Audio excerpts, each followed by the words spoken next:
بسم الله الرحمن الرحيم والصلاة والسلام على رسوله الكريم وعلى آله وصحبه أجمعين أما بعد আমার মুহতারাম উলামা ইকরাম আসাতিজা ইকরাম এবং ছাত্র ভাইরা আসসালামু আলাইকুম ওয়া রাহমাতুল্লাহি ওয়া বারাকাতুহু। আল্লাহ তাবারক ওয়া তাআলা আমাদেরকে দ্বীন পরিপূর্ণ দিয়েছেন। আল ইয়াউমা আকমালতু লাকুম দীনাকুম ওয়া আতমামতু আলাইকুম নি'মাতি ওয়া রাদিতু লাকুমুল ইসলাম দীনা।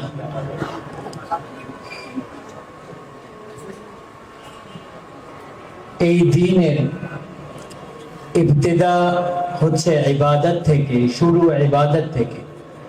বুনিয়াল ইসলামু আলা খামসিন, এই বুনিয়া শব্দ এটার দিকে ইশারা করতেছে যে দ্বীন শুরু কোথা থেকে হয়। এটা তাওহীদ রিসালাতের সাক্ষী। নামাজ, রোজা, হজ এবং যাকাত এগুলো হচ্ছে ফাউন্ডেশন, ভিত্তি, বুনিয়াদ।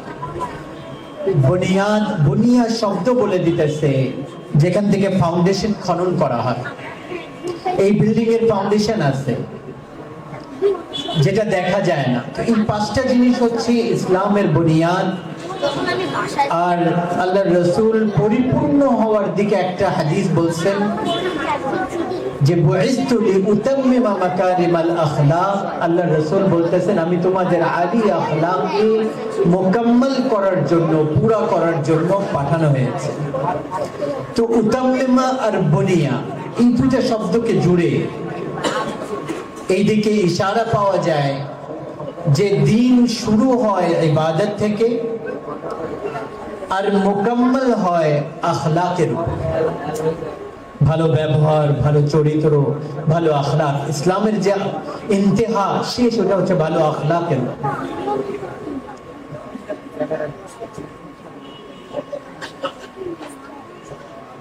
আমাদের একটা অবস্থা এখন চলতেছে যে ফিকহি মাবাহিস বড় জোরে সোরে আমরা পড়াচ্ছি, আর বছরের অনেক বড় একটা অংশ এর মধ্যে অতিবাহিত হয়ে যায়।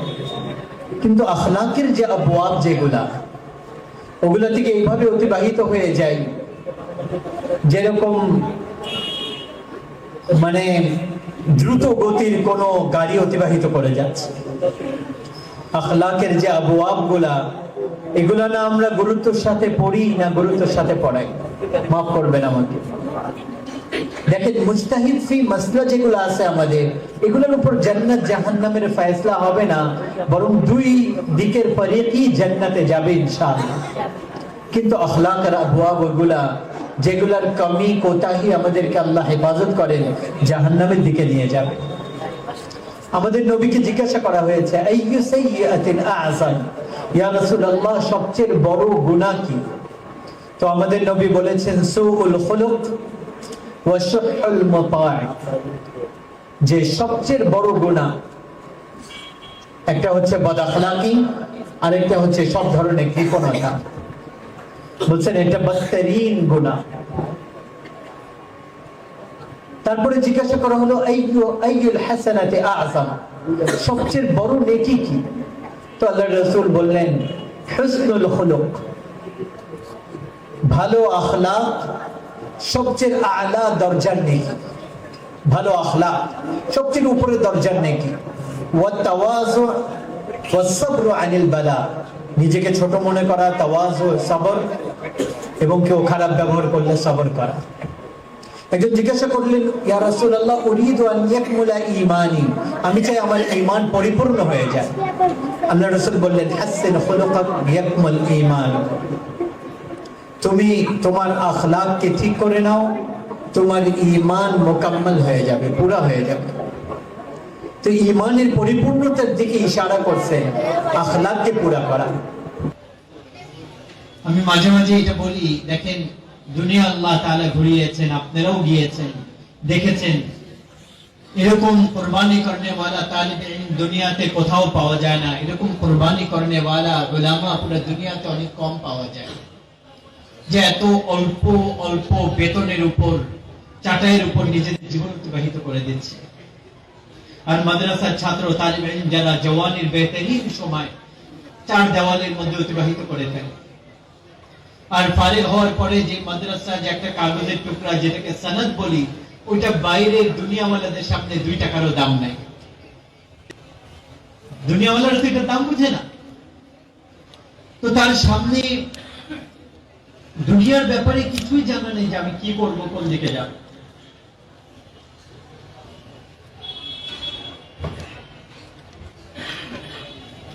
কিন্তু এটা আমাদের একটা আলিমিয়া। এখানে আপনারা বড় বড় মুহাদ্দিসিনরা মুদাররিসিনরা বসে আছেন, আমি আদবের সাথে বলতেছি, আমরা আমাদের বাচ্চাদেরকে আখলাক পড়াইও না, বুঝাইও না, অতিবাহিত করে চলে যাই আবওয়াব বলে। হ্যাঁ, তিরমিজি শরীফ, বুখারী শরীফ, নাসাই শরীফ, আবু দাউদ শরীফ, এত আলিশান আখলাকের কিতাব, হ্যাঁ আদাব আখলাক, এত আলিশান মাজামিন এগুলোর মধ্যে আছে।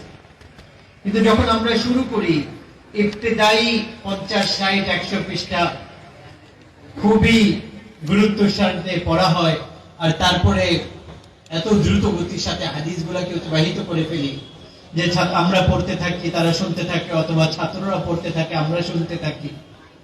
না ছাত্ররা বুঝে যে কি পড়তেছি, না বুঝাইতে পারে কি পড়তেছে। এত আলিশান আবওয়াব এগুলা। দেখেন, আপনার আমার ইলমের কমি লুকিয়ে দেওয়া যাবে, কিন্তু আপনার আমার আখলাকের কমি কখনো লুকানো সম্ভব না। আপনার আমার ইলমের বরতরিও লুকিয়ে যাবে, যে এ অনেক বড় আল্লামা, কে জানে যে অনেক বড় আল্লামা, কিন্তু আপনার আখলাকের সৌন্দর্য কখনো লুকানো সম্ভব না। এটা আতরের ঘ্রাণের মতো ছড়িয়ে পড়বে। এই জন্য দ্বীনের ইবতিদা হচ্ছে ইবাদত থেকে, আর ইন্তেহা এর শেষ হচ্ছে আখলাকের দ্বারা। ভালো ব্যবহার, ভালো চরিত্র, ভালো লেনদেন, ভালো কথাবার্তা, হেসে কথা বলা। আমি দেখেন এক গ্রামের লোক, তার 2 একর জমি, 3 একর জমি, আর সে তার মধ্যে নিজেকে পুরা পিষে নিজের বাচ্চাদেরকে আলেম বানাইছে। কৃষকের ছেলে আলেম হয়েছে। তো এক আলেমের, আমাদের উস্তাদের কাছে ওই কৃষক আসলেন, এসে বলতে লাগলেন যে আমার এই ছেলে আলেম তো হইছে, কিন্তু শিক্ষা অর্জন করেন। মাফ করবেন আমাকে, যেহেতু উলামা ইকরাম আমাদের জানা দরকার যে আমাদের ছেলেদেরকে আমরা কি শিখাবো। বলছে এটা জানে না সে যে তার বাবার সাথে কি ব্যবহার করতে হবে, তার মায়ের সাথে কি ব্যবহার করতে হবে, যে সে শিক্ষা তো অর্জন, সে পড়ে আলেম তো হয়ে আসছে, কিন্তু শিক্ষা অর্জন করেনি। আমি বললাম কেন? বলে সে জানে না যে মা বাবার সাথে কিভাবে কথা বলতে হবে। তো পড়ালেখা কি কাজে আসে? সে বলতেছে শিক্ষা তো সে অর্জন করেনি, পড়ালেখা হচ্ছে শিক্ষার প্রথম স্টেজ। এই জন্য আমার আজিজ ও ভাই ও দোস্ত, উলামা ইকরাম, ছাত্রীরা ইকরাম, ছাত্র ভাইরা, আখলাক পুরা দুনিয়ার মানুষের জেব ও জিনাত, সৌন্দর্য, যেটার উপরে যায় ইসলাম পুরা হয়। এই জন্য আমাদের এখানে যারা আমরা আছি, আমরা পড়তেছি, আমরা পড়াচ্ছি, কোরআন আর হাদিস যার তকদিরে যতটুকু আছে সে অতটুকু পাবে। কিন্তু আমল আর আখলাক যদি সুন্দর হয়ে যায়, তাহলে পুরো দুনিয়া তার থেকে ওই ফায়দা পাবে যেটা বড় বড় আল্লামা থেকে ওই ফায়দা পাবে। শয়তানের থেকে বড় আলেম কে ছিল? শয়তানের থেকে বড় আবেদ কে ছিল? কিন্তু সে মানতে পারেন, সে মানতে পারেন। তাওয়াজু ছিল না তার মধ্যে, নিজেকে ছোট মনে করা ছিল না তার। এই জন্য একটা তো হচ্ছে যে আমরা যারা মাদ্রাসায় পড়তেছি, পড়াচ্ছি, আমাদের মধ্যে তো এটা একদম লাস্ট স্টেজে সম্ভব এটা আমাদের দরকার। আর আমরা যারা সাধারণ মানুষ আছি, আমাদেরও এটা এত বেশি দরকার, কারণ আমরা তো কোরআন আর হাদিসের এই বয়সে আমরা আর পড়তে পারবো না। এখন আর মাদ্রাসায় ভর্তি হওয়া আমাদের সম্ভব না। আমার চাকরি আছে, ব্যবসা আছে, বিভিন্ন কাজ আছে, পরিবার আছে, বাচ্চা আছে, সন্তান আছে। কিন্তু আপনার আমার আখলাককে তো আপনি আমি যে জায়গায় আছি ওই জায়গায় থেকে আমি সুন্দর বানাইতে পারি। আপনার আমার ব্যবহারকে আমরা যে জায়গায় আছি ওই জায়গায় বসে আমরা ঠিক করতে পারি। এই জন্য আল্লাহ তাআলা আমাদেরকে তৌফিক দান করেন, আমরা যে যে জায়গায় আছি ওই জায়গায় থেকে আমরা আমাদের আখলাককে সুন্দর বানায়। বুখারী শরীফ যারা ফারিগ হইতেছি তারা তো এখান থেকে সনদ নিব। আব্দুল আজিজ শাহ ওয়ালিউল্লাহ মুহাদ্দিসি দেহলভী রাহমাতুল্লাহ আলাইহির উপর যায়, সমস্ত সনদগুলো এক হয়ে যায়। দরে হাদিসের সনদ আমাদের এই ভারত মহাদেশের মধ্যে বর্রে সাগীরের মধ্যে সনদের দেখেন আলা হওয়ার অথবা সাফিল হওয়ার সেরকম একটা শখ নাই, যেহেতু এটা ব্যাপারে তেমন একটা আলোচনা হয় না। আর খারিজি মুতাআলার আমাদের বাচ্চাদের তেমন একটা অভ্যাস নাই, কারণ এই যে 7, 8টা 9টা সবক যে পুরো দিন 24 ঘন্টা হয়, এটা হয়রান হয়ে যায় আমরা। তো যাদের মধ্যে একটু তলব আছে তাদের একটু খারিজি মুতাআলা করা, আর তারপরে ফারিগ হওয়ার পরে আসলে আলিম হওয়া, তো এটা মৌত পর্যন্ত চেষ্টা। এটা না যে আমি দৌড়ে হাদিস ফারিগ হয়ে গেছি, আমি আলিম হয়ে গেছি।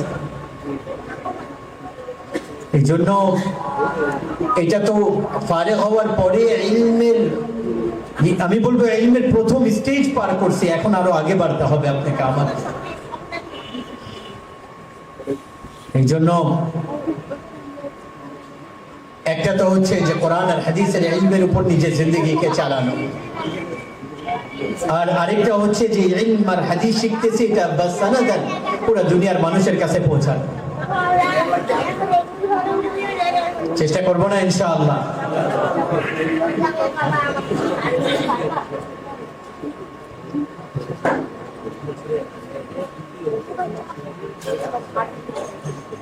ও একটা হচ্ছে ওইটাই হযরত বলতেছেন যে এক অংশ হচ্ছে তাফাক্কুহ ফি দ্বীন, যেটা আমরা কোরআন আর হাদিসের মধ্যে আমাদের জিন্দেগি আমরা দিয়ে দিছি। এখন এইটাকে পুরো দুনিয়ার মানুষের কাছে পৌঁছানোর যে জিম্মাদারি, ওইটা আমাদেরকে পুরা করতে হবে।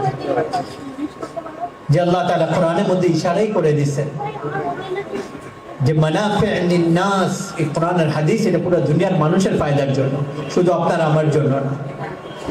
এই জন্য আল্লাহ তাআলা আমাদেরকে তৌফিক দান করেন, এই মাদ্রাসায় পড়া অবস্থায় আমরা যেরকম কোরআন আর হাদিসের ইলম শিখবো, এর সাথে সাথে আমরা আমাদের আমল আর আখলাককেও সুন্দর করব, একজন আরেকজনকে ইহতিরাম করব, একজন আরেকজনের সম্মান করব, একজন আরেকজনের পিছনে লাগবো না, বরং একজন আরেকজনকে আগে বাড়ানোর চেষ্টা করব।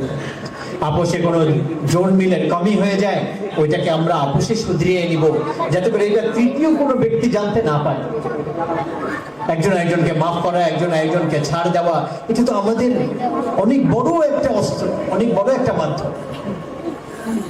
কেউ কারো গীবত না করা, কেউ কারো শিকায়ত না করা, সবাই সবাই প্রশংসা করা। আমাদেরকে তো দাওয়াতে তাবলীগের মাধ্যমে আমরা যারা কোরআন আর হাদিসের পড়ার সুযোগ পেয়েছি, মাদ্রাসায় পড়েছি, আলিম হয়েছি, আমরা তো আমাদের বড়দের কাছে কখনো কারো গীবত শিকায়ত করা শুনিও নেই, শিখিও নেই।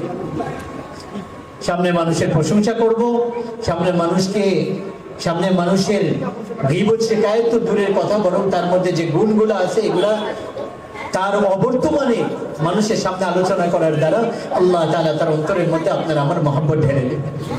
এই জন্য এটা একটা অনেক বড় পদ্ধতি।